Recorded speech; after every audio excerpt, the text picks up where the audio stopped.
नमस्कार दोस्तों, आप देख रहे हैं प्रधानमंत्री मोदी के चुनावी रणक्षेत्र बनारस में 2024 के लोकसभा चुनाव को लेकर मचे घमासान पर क्लाउन टाइम्स की विशेष कवरेज। मैं डॉक्टर संजय सिंह गौतम विद्यार्थी वर्ष कार्यकर्ता रहे, छात्र संघ अध्यक्ष रहे हैं महात्मा गांधी काशी विद्यापीठ के। डॉक्टर संतोष त्रिपाठी जी हैं, आप उप मंत्री रहे हैं संपूर्णानंद संस्कृत विद्यालय। डॉक्टर नंदू सिंह जी हैं, आप छात्र संघ अध्यक्ष रहे हैं महात्मा गांधी काशी विद्यापीठ के। विवेकानंद पटेल जी हैं, आप छात्र संघ के अध्यक्ष उपाध्यक्ष भी रहे और महामंत्री भी रहे हरिश्चंद्र पीजी कॉलेज में। श्रीमान राम लखन गुप्ता जी छोटू, आप भी उपाध्यक्ष रहे हरिश्चंद्र पीजी कॉलेज में। देवानंद भैया हैं, आप काशी हिंदू विश्वविद्यालय के छात्र संघ अध्यक्ष रहे। डॉक्टर गिरिजानंद चौबे जी, आप छात्र संघ अध्यक्ष रहे संपूर्णानंद संस्कृत विद्यालय में। रामरेश त्रिपाठी जी हैं, आप संपूर्णानंद से हैं। शिवजनक गुप्ता जी हैं, आप वर्तमान में उपाध्यक्ष हैं महात्मा गांधी काशी विद्यापीठ के। श्रीमान संतोष सिंह राणा जी हैं, आप उपाध्यक्ष रहे हैं हरिश्चंद्र पीजी कॉलेज के। विनय जी हैं, छात्र संघ महामंत्री रहे, आप हरिश्चंद्र पीजी कॉलेज में। समीर मिश्रा जी, काशी विद्यापीठ के महामंत्री रहे आप। संदीप प्रताप सिंह पिंटू जी, आप भी छात्र संघ के अध्यक्ष रहे काशी विद्यापीठ। आदित्य जी हैं, विद्यार्थी परिषद कार्यकर्ता हैं। आचार्य श्याम जी हैं, आप भी संपूर्णानंद संस्कृत विद्यालय में छात्र संघ के पदाधिकारी रहे आप भी। महापर्व पूरे देश में जो महालोकतंत्र का चल रहा है, आज अब हम लोग अंतिम चरण में हैं। काशी में माननीय नरेंद्र मोदी जी के, हम सबके नेता, देश के माननीय प्रधानमंत्री, और हम सब का सौभाग्य है कि हम सबके सांसद भी हैं। आज हम सारे वाराणसी के जो छात्र संघ के विभिन्न विश्वविद्यालयों के, काशी हिंदू विश्वविद्यालय, विद्यापीठ, संपूर्णानंद, यूपी कॉलेज और हरिश्चंद्र डिग्री कॉलेज के सभी पदाधिकारी एकजुट हुए हैं, गोलबंद हुए हैं और पूरी ताकत के साथ आने वाली 1 तारीख के चुनाव के लिए, जो 7वें चरण का चुनाव है,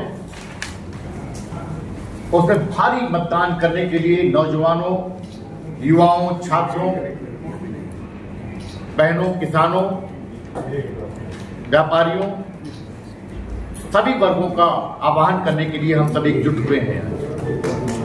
यह चुनाव आजादी के बाद आप सब भी, हमारे कई सम्मानित मित्र, पत्रकार मित्र हैं जो 30 साल से हम लोग छात्र राजनीति में और संगठन के काम में हैं। आज 10 सालों में जितना विकास पूरे देश में हुआ है,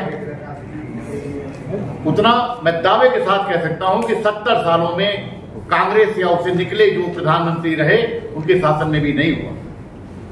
खास तौर से मैं फोकस करना चाहता हूं इंफ्रास्ट्रक्चर में। ये सारे लोग विषय रख रहे हैं कि जितने भी काम कांग्रेस ने 60-70 साल में किए, वो जितनी संख्या थी उससे डबल हो गया। चाहे वो हवाई जहाज हो, हवाई अड्डे हो, 75-80 के करीब हुआ थे जो 14 के पहले, आज 150 हवाई अड्डे देश में हैं। आज 7 एम्स हुआ करते थे, आज 22 एम्स हैं।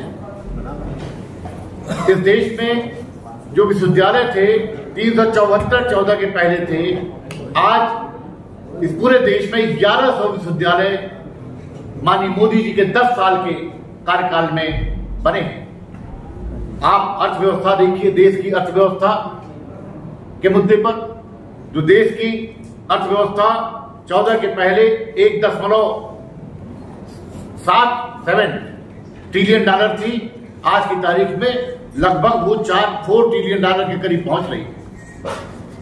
इसी का नतीजा है कि आप विकास के मुद्दे पर, चाहे रोड का इंफ्रास्ट्रक्चर हो, चाहे डिफेंस का हो, चाहे हमारे गरीब किसानों के लिए जिस तरह की उनके खाते में डीबीटी द्वारा डायरेक्ट बेनिफिट ट्रांसफर उनके खाते में आज पैसा पहुंच रहा है। गरीबों के खाते में आज डीबीटी से, डायरेक्ट बेनिफिट ट्रांसफर से पैसा पहुंच रहा है। आज हम दावे के साथ कह सकते हैं कि हमारी केंद्र सरकार कोई भी एक आरोप 10 सालों में विपक्ष नहीं लगा पाया, और कांग्रेस ने 70 सालों में, मैं कह सकता हूं कि 70 साल में कांग्रेस ने इस देश का 12 लाख करोड़ रुपया लूटा। आतंकवाद के मुद्दे पर देश सुरक्षित हुआ है। आज हमारी सीमाएं सुरक्षित हैं, हमारी आंतरिक सुरक्षा भी बहुत मजबूत हुई। नक्सलाइट इस देश में, आज पूरे देश में नक्सलाइट सीमित होते जा रहे हैं। कितनी बड़ी नक्सलवाद की समस्या छत्तीसगढ़, उड़ीसा, बिहार और महाराष्ट्र में थी, आज वो सीमित हो गए हैं। आज उत्तर प्रदेश में, आज हमारा जहां जहां शासन है, जिन भी प्रदेशों में उत्तर प्रदेश के साथ आज हम कानून व्यवस्था विकास की रफ्तार 2 गुनी हुई है। उत्तर प्रदेश में तमाम माफियाओं को या तो जेलों में डाला गया या पुलिस से मुठभेड़ में वो मारे गए। आज उत्तर प्रदेश में माताएं बहनें सुरक्षित हैं। आज उत्तर प्रदेश में व्यापारी सुरक्षित है। आज उत्तर प्रदेश में, इसी बनारस में डॉक्टर्स के साथ किस तरह से 14 के पहले यहाँ पे धमकियां दी जाती थी व्यापारियों को, आज ये सभी सुरक्षित है। आज ये हम सबकी बहुत बड़ी ताकत है काशी की कि तमाम जो शासन के हमारे निवर्तमान पदाधिकारी हैं, अध्यक्ष, उपाध्यक्ष, महामंत्री रहे विभिन्न विश्वविद्यालयों के, कॉलेजों के, आज हम सब एकजुट होकर आह्वान करना चाहते हैं।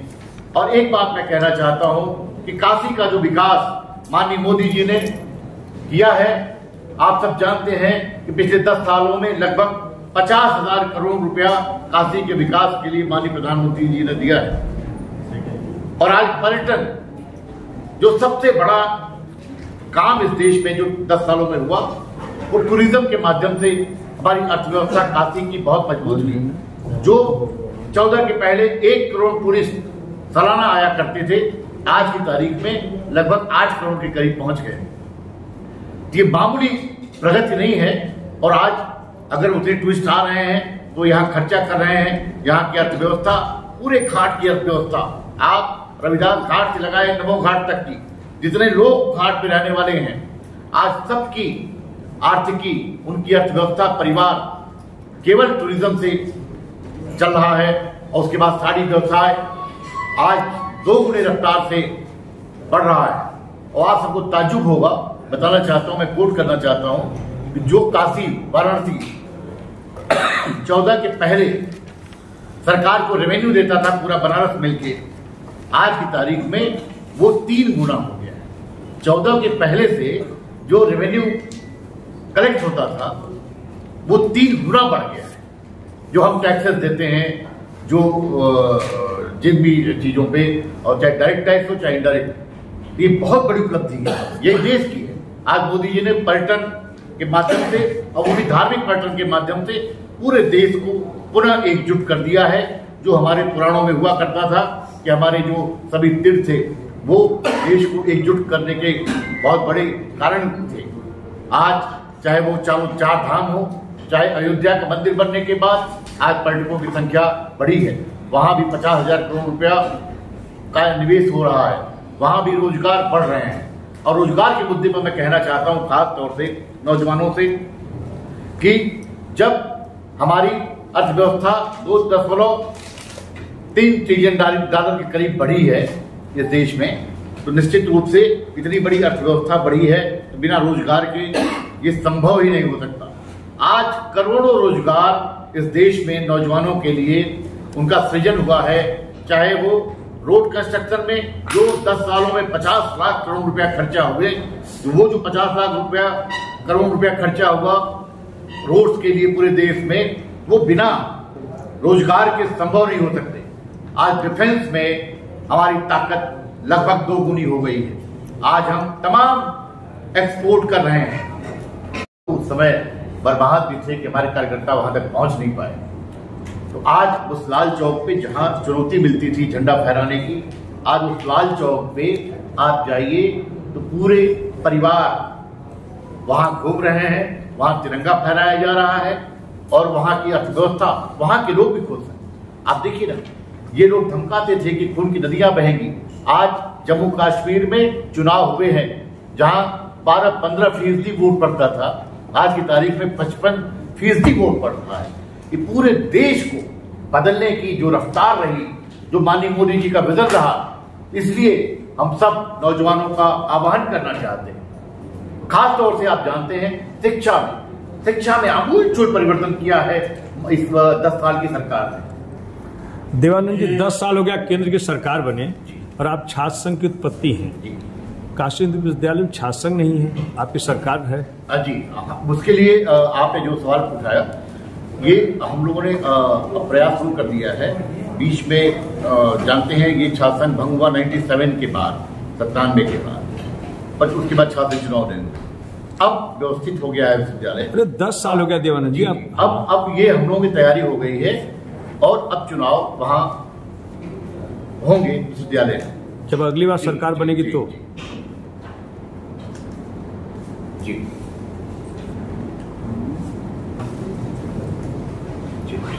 विश्वविद्यालय को जो मदन मोहन मालवीय जी ने बनाया, उसमें के बाद सीधे कहा था कि आप एक संघ का कार्य, जिससे कि हमारे यूनिवर्सिटी के बच्चे संस्कारी बहुत बीशा के टाइम वो पूरा कार्यालय डिमोलिश कर दिया गया। उस वक्त आपका जनसंघ का तिवारी ने बहुत प्रयास किया उसको आगे में अंदर कर दिया, और 10 सालों के आपके शासन में वहाँ से जुड़े भी जी। उसके बारे में आप लोगों ने कोई सूद आज तक नहीं किया। अगर ये होते तो आज कम से कम लाखों बच्चे संस्कार। अब मैं बताना चाहता हूँ आपको कि भारतीय जनता पार्टी की इस बार सरकार बनती है, वो योजना चल रही है और उसको अमली जामा पहनाया जाएगा। अब पुनः जो मालवीय जी की परिकल्पना थी कि वहाँ एक संघ का छोटा सा स्थान हो, उसको स्थापित करने के लिए हम निश्चित रूप से भारतीय जनता पार्टी संकल्प है, उसको अमली जामा पहनाया जाए। नहीं था, कई हमारे मित्र वहाँ पे हैं जो बड़े चैनलों में, प्रिंट मीडिया में 91.20 लाख करोड़ वोटर 2019 के चुनाव में वोटर थे इस देश में। आप सबको ताज्जुब होगा, पहली बार इस देश की जनता के नौजवानों की जागरूकता प्लस भारतीय जनता पार्टी का जो माननीय अमित शाह जी का ये संकल्प था पन्ना प्रमुख का, वो इतना कारगर साबित हुआ कि वो पन्ना प्रमुख हर घर से जिसको प्रचार की, वोट डलवाने की जिम्मेदारी, कौन वोटर बना नहीं बना, प्लस जो खास तौर से नौजवानों में जागरूकता थी और इलेक्शन कमीशन ने काफी आसान कर दिया था मतदाता बनना, तो उसके कारण आज 96 करोड़ 88 लाख वोट इस देश में टोटल नंबर ऑफ वोट्स हो गए हैं। और आप सबको एक डेटा और बता देता हूं, आप भेजिएगा अपने दिल्ली ऑफिस में, अब सबको पता लग गया है जब से मैंने भेजा है 2-3 दिन पहले, जिस दिन चुनाव होगा 5वें चरण का, पूरे मीडिया में भी चल रहा था कि वोट परसेंटेज। तो अब तो जितने वोट परसेंटेज हो रहे हैं वो 96.8 लाख में वो परसेंटेज निकलेगा जब वोट पड़ा है। अभी तक इस देश में 3 करोड़ 20 लाख वोट ज्यादा पड़ चुके हैं। अभी 6 चरणों में चुनाव तक लगभग मैं कह रहा हूं, क्योंकि 4 चरणों के चुनाव तक 2.5 करोड़ ज्यादा वोट पर ज्यादा पड़ा था, फिर 2 चरण जो हुए हैं लगभग 3 करोड़ 20 लाख के करीब। ये बहुत बड़ा टर्नआउट है लोगों का, और खास तौर से नौजवानों का और महिलाओं का। इस चुनाव के बाद भी 4 तारीख आज बीतेगा ना, तो आप सब रिकॉल करेंगे कि नौजवानों को कि नौजवान और माताएं बहनें भारी तादाद में वोट देने निकली है। नहीं, इस बार सबसे बड़ी बात है, इस लोकतंत्र के महापर्व में नौजवानों की बहुत बड़ी भूमिका होती है। और नौजवानों यहाँ जो इकट्ठा है टीम जो है, यह सारे लोग नौजवानों का ही नेतृत्व करने वाले लोग हैं, और पूरे प्रदेश में का युवा इससे जुड़ा हुआ है। इस बार 19,74,000 वोट लगभग 94 नए वोटर बता रहा हूँ, जो वोटर्स बढ़े हैं लगभग इस बार बनारस में 75 से 80 हजार के करीब टोटल नंबर ऑफ वोट्स बढ़े। जी तुलना में पूरे देश में यही नहीं, पूरे जो पोस्ट ग्रेजुएट में भी पहले की तुलना में काफी सीट्स बढ़ी है।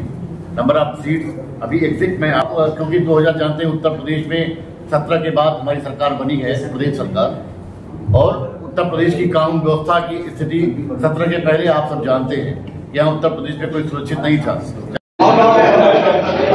इस वक्त हमारे साथ हैं काशी हिंदू विश्वविद्यालय के पूर्व छात्र संघ अध्यक्ष देवानंद जी। देवानंद जी, आज चुनाव के अंतिम चरण में आप प्रेस वार्ता करने यहाँ बैठे हैं।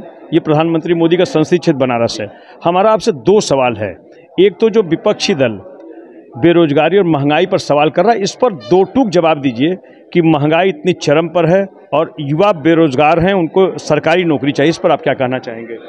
देखिए, मैं आपको स्पष्ट बता दूं, बेरोजगारी पर अभी मैंने टिप्पणी की है प्रेस कॉन्फ्रेंस में भी कि आज भारत की अर्थव्यवस्था अगर 1.7 ट्रिलियन डॉलर से 4 ट्रिलियन डॉलर हुई है लगभग, तो वो बिना रोजगार के संभव नहीं है। आज अगर 50 लाख करोड़ के देश में रोड बने हैं माननीय प्रधानमंत्री जी के नेतृत्व में, तो वो बिना रोजगार के नहीं बने। आज डिफेंस में जो डेवलपमेंट हो रहा है, नई नई फैक्ट्रीज खुल रही हैं, बिना रोजगार के नहीं हो सकता। रेलवे में इतना आमूलचूल परिवर्तन हुआ है, पूरे देश में इलेक्ट्रिफिकेशन हो गया। रेलवेज का कोई भी ऐसी ट्रेन नहीं है, पहले डीजल से चलती थी, आज 100% इलेक्ट्रिफिकेशन हो गया। दूसरा, आप देखेंगे गरीबों के लिए, गरीबों को जो कोरोना के बाद, कोरोना के समय किस तरह प्रधानमंत्री जी ने देश को संभाला और पूरी दुनिया की जो स्थिति हुई, कोरोना के समय भी देश को बहुत संभाला।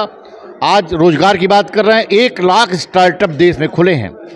सरकारी नौकरियों की बात करिए। सरकारी नौकरियां उत्तर प्रदेश में आप देखे होंगे कि व्यापक भर्तियां उत्तर प्रदेश में हो रही हैं, और उत्तर प्रदेश हमारी भाजपा की जहां जहां भी सरकार है। अरे पेपर लीक हो रहा है, आपका भर्तियां हो रही हैं? नहीं, वो कुछ घटनाएं हुई हैं, और आइंदा ये संकल्प लिया है इस सरकार ने कि अब जो भी परीक्षाएं होंगी, एक भी परीक्षा का पेपर लीक भाजपा शासित राज्यों में और केंद्र से संबंधित जितनी परीक्षाएं हैं, एक भी पेपर लीक हिंदुस्तान में अब नहीं होगा। देवानंद जी, भ्रष्टाचार की बात की जाए, आप नेताओं के बारे में बराबर कह रहे हैं कि भ्रष्टाचार नहीं है, सरकारी तंत्र में जो भ्रष्टाचार बढ़ा, उस पर आप क्या कहना चाहेंगे? देखिए, अब मोदी जी ने, आप देखिए कि पहले की तुलना में काफ़ी कुछ परिवर्तन आया है। आप जानते हैं कि भ्रष्टाचार कितना पहले से कम हुआ है।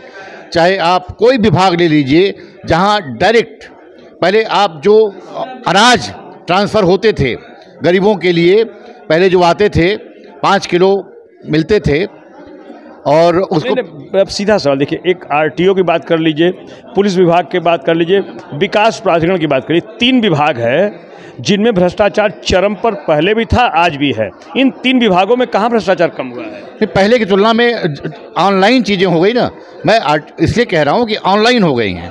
पहले आप खुद देखिए ना, पहले अरे भाई, यहाँ भ्रष्टाचार अंडर टेबल की बात करें, ऑनलाइन की बात कर रहे हैं। अंडर टेबल बात करिए, जहाँ पे करोड़ों रुपया इंस्पेक्टर घूस लेते पकड़ा जा रहा है, जहाँ थानों में लाखों रुपया लेते दरोगा पकड़ा जा रहा है, जो 1-2 घटनाएं पकड़ी जा रही हैं। भ्रष्टाचार कहाँ का? आरटीओ में देखिए, वही मैं कहना चाहता हूँ कि ये कुछ घटनाएं हुई हैं, पकड़े भी गए लोग, और हमारा एंटी करप्शन सिस्टम, हमारे उत्तर प्रदेश पुलिस का, हमारी सरकार का बहुत प्रभावी है।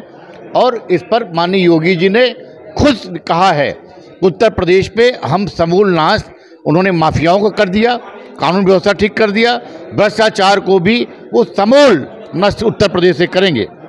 क्लाउन टाइम्स यूट्यूब चैनल की खबरों को आगे भी देखने के लिए चैनल को लाइक करें, सब्सक्राइब करें, बेल आइकन को प्रेस जरूर करें। क्लाउन टाइम्स की खबरों को फेसबुक पेज पर देखने के लिए पेज को लाइक जरूर करें।